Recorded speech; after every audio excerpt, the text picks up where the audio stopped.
भगवान स्वयं ब्रह्मदेव कर रहे हैं कि आप ऐसा निर्माण कर दो जिसमें 33 कोटि देवता स्वतः विराजमान हो जाए। तो भगवान उस कलश का निर्माण कर दिए। आप कलश का निर्माण करा तो स्वयं भगवान ब्रह्मदेव बोले, प्रभु इस कलश के अंदर मेरा स्थान कहां, मेरा स्थान कहां?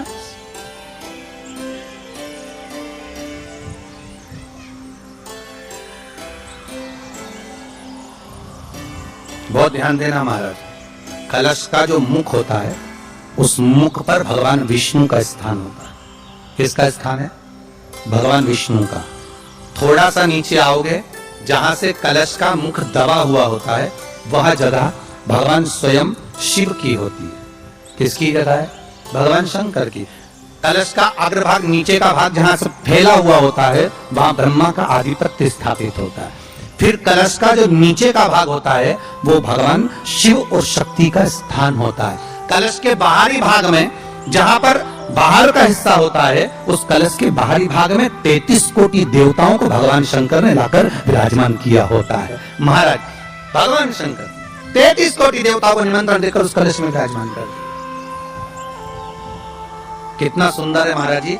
उस आम के पल्लव की महत्वता को जरा जानिएगा, बहुत बहुत ध्यान दीजिएगा। आम के पत्ते देखे आप लोगों ने?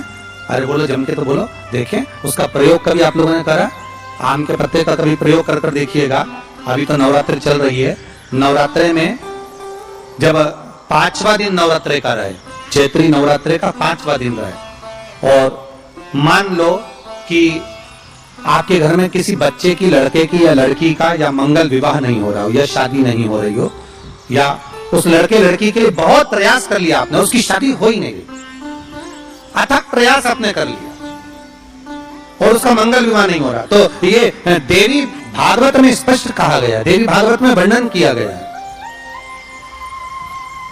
देवी भागवत में वर्णित किया गया।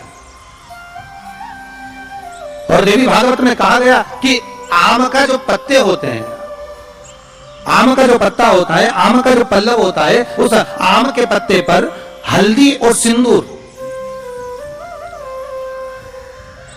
इन दोनों से स्वस्तिक का निर्माण किया जाए। देवी भागवत का संवाद है, बहुत ध्यान देना हमारे।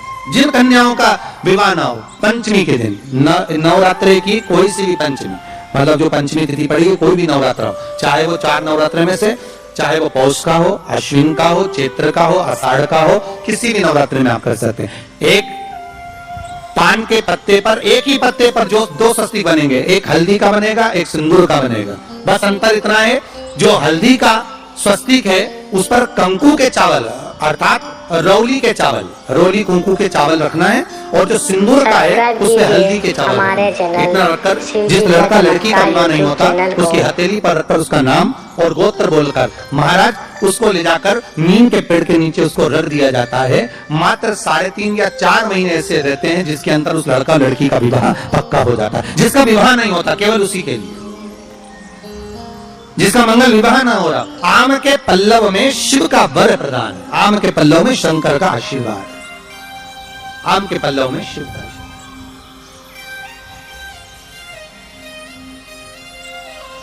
भगवान भूत भावन भूतेश्वर मेरे शिव, मेरे करुणा सागर मेरे शंकर, मेरे त्रिकालदर्शी, मेरे कैलाशी, मेरे भोलेनाथ स्वतः कर रहे हैं। हरिरति तुम रोती क्यों है? तुम्हारे रोने का कारण क्या है? प्रभु मेरे पति के साथ ये आम का पेड़ भी जलकर भस्म हुआ, आम का पेड़। भागवत जी किस किसने सुनी है? हाथ उठाओ जरा, जिन जिन ने भागवत जी सुनी है। आप लोगों ने सुनी है भागवत? रखिए हाथ। अगर आप लोगों ने भागवत सुनी होगी तो उसमें वर्णन आता है, तक्षक नाग डसने के लिए जब जा रहा था, तब ब्राह्मण देवता जो जहर उतारना जानते थे, उनको लेकर राजा परीक्षित के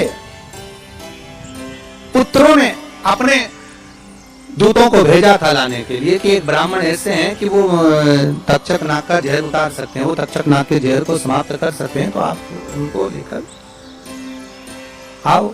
और वो तक्षक नाग का जहर उतारने वाले उस ब्राह्मण को लेकर जा रहे थे, तो सर्प ने विचार करा, तक्षक नाग ने कि बताओ ये तो गजब का काम कर रहा, अगर ये ब्राह्मण पहुंच गया तो ये ब्राह्मण तो सर्प का जहर उतार देगा। तो सांप तक्षक नाग को ये चिंता लग गई कि मेरे को ही डसना है और मेरे जहर उतार देगा और डसने में भी एक ही बार है और मरना चाहिए परीक्षित को श्राप लगा है, हम करूं तो करूं क्या। तो सर्प ने विचार करा कि मैं एक रूप रख कर जाता हूं और इस ब्राह्मण की परीक्षा लेता हूं। सर्प रूप रख कर गया। भागवत आप लोगों ने श्रवण करी होगी। तो जब तक्षक रूप रख कर गया और उस ब्राह्मण के पास में जाकर पूछा कि ब्राह्मण देवता ये बताओ कि आप कहां जा रहे हो। तो ब्राह्मण बोला आपको नहीं मालूम, राजा परीक्षित को सांप डसने वाला है तक्षक नाग और मैं जहर उतारना जानता हूं। अच्छा आप जहर उतार दोगे? हाँ। तो किस लिए जा रहे हो? जहर उतारने के लिए। तो जहर उतारने क्यों जा रहे हो? तो कहा राजा है राजा, जब राजा का जहर उतारेंगे तो मुद्रा भी कितनी मिलेगी आपको मालूम नहीं है क्या? अच्छा ब्राह्मण देवता इसलिए जा रहे हो? हाँ। पर उसको तो किसी संत ने श्राप दिया। अरे तो श्राप संत ने दिया है, हम ब्राह्मण हैं, हमारा कर्म है किसी को बचाना, तो हम तो बचाएंगे। अच्छा आप में इतनी सामर्थ्यता है कि आप तक्षक नाग का जहर उतार दो? अरे तक्षक नाग आकर अगर मेरे सामने खड़ा हो जाए और किसी को डस ले तो यह पक्का है कि मैं जहर उतार सकता हूं। अच्छा तो इतने में तक्षक नाग सामने बिल्कुल प्रकट हो गया और तक्षक नाग प्रकट होकर बोला बता ब्राह्मण किसको डसूं मैं? ब्राह्मण ने कह दिया तुम्हारी मर्जी पर उसको डसो। सामने एक पेड़ था, उस पेड़ को ब्राह्मण ने उस तक्षक नाग ने डस लिया। अब तक्षक नाग ने उस पेड़ को डसा और डसने के बाद में वो पेड़ पूरा जल गया, पूरा जल गया। अब पेड़ तो जल गया पर ब्राह्मण जो था जिसको परीक्षा देना थी वो ब्राह्मण को यह नहीं मालूम था कि इस पेड़ पर एक संत बैठकर साधना कर रहा था, तपस्या कर रहा था। और जब वो पेड़ जला तो वो संत भी जल गया, संत भी जल गया। अब जब संत जल गया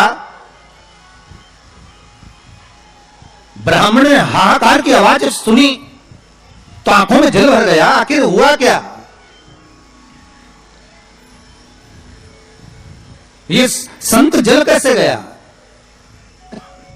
तो कहा इसके जलने का कारण केवल इतना है कि अब आप जीवित करो, इस पेड़ को हरा भरा करो, इस पेड़ को हरा भरा कर दीजिए।